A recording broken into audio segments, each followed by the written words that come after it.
ಪಶ್ಚಿಮ ಬಂಗಾಳದಲ್ಲಿ ಹಿಂಸಾಚಾರದ ಬಿರುಗಾಳಿ. ಟಿಎಂಸಿ ಬಿಜೆಪಿ ಮಾರಾಮಾರಿಗೆ 3 ಬಲಿ. ಪಶ್ಚಿಮ ಬಂಗಾಳದಲ್ಲಿ ಬಿಜೆಪಿ ಐತಿಹಾಸಿಕ ಗೆಲುವು ಸಾಧಿಸಿದೆ. ಅಧಿಕಾರ ಕಳೆದುಕೊಂಡ ಟಿಎಂಸಿ ಕಾರ್ಯಕರ್ತರು ರೊಚ್ಚಿಗೆದ್ದಿದ್ದಾರೆ. ಹೀಗಾಗಿ ಬಂಗಾಳದಲ್ಲಿ ಚುನಾವಣೋತ್ತರ ಹಿಂಸಾಚಾರ ಹೆಚ್ಚಾಗ್ತಾ ಇದೆ. ನಿನ್ನೆ ನಡೆದ ಚುನಾವಣೋತ್ತರ ಹಿಂಸಾಚಾರದ ಪ್ರತ್ಯೇಕ ಘಟನೆಗಳಲ್ಲಿ ಬಿಜೆಪಿ ತೃಣಮೂಲ ಕಾಂಗ್ರೆಸ್ನ ತಲಾ ಒಬ್ಬರು ಕಾರ್ಯಕರ್ತರು ಮೃತಪಟ್ಟಿದ್ದಾರೆ.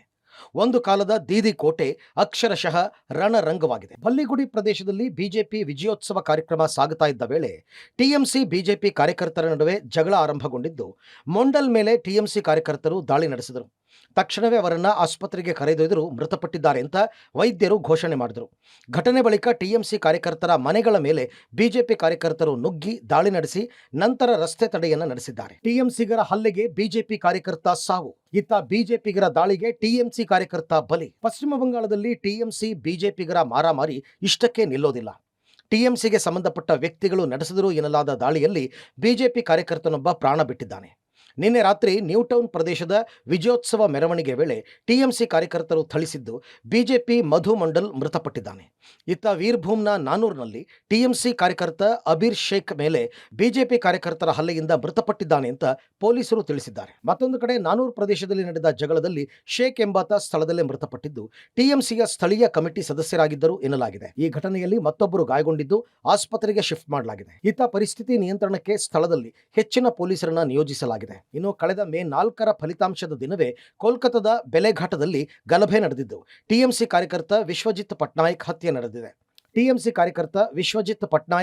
ನಡೆದಿದೆ. ಟೋಪ್ಸಿಯಾ ಪ್ರದೇಶದಲ್ಲಿ ಅಪರಿಚಿತರಿಂದ ಗಲಭೆ. ಹೌರಾದಲ್ಲಿ ಟಿಎಂಸಿ ಕಚೇರಿ ಸಂಪೂರ್ಣ ಧ್ವಂಸ. ಕೋಲ್ಕತ್ತಾದ ಟೋಪ್ಸಿಯಾ ಪ್ರದೇಶದಲ್ಲಿ ಅಪರಿಚಿತ ದುಷ್ಕರ್ಮಿಗಳು ಗಲಾಟೆ ನಡೆಸಿದರು.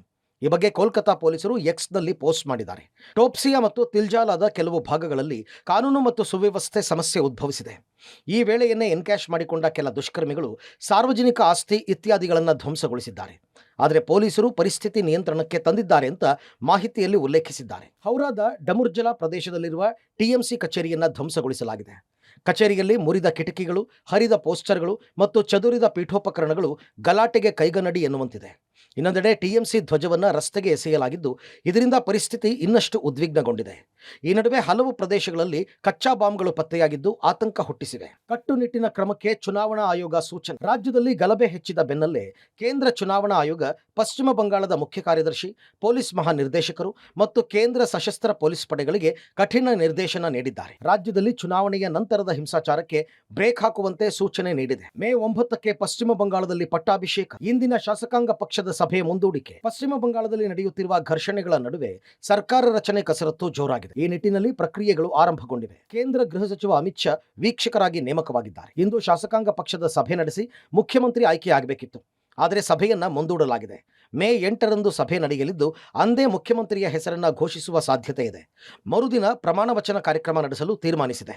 ಈ ನಡುವೆ ಮುಖ್ಯಮಂತ್ರಿ ಹುದ್ದೆಗೆ ಸುವೇಂದು ಅಧಿಕಾರಿ ಮತ್ತು ದಿಲೀಪ್ ಘೋಷ್ ಹೆಸರು ಹೆಚ್ಚು ಚರ್ಚೆಯಲ್ಲಿದ್ದು, ಸುವೇಂದು ಅಧಿಕಾರಿ ಬಹುತೇಕ ಮುಖ್ಯಮಂತ್ರಿ ಆಗಬಹುದು ಎನ್ನಲಾಗುತ್ತಿದೆ. ಶಬೀರ್ ನಿಡಗುಂದಿ, ಪಬ್ಲಿಕ್ ಟಿವಿ, ನವದೆಹಲಿ.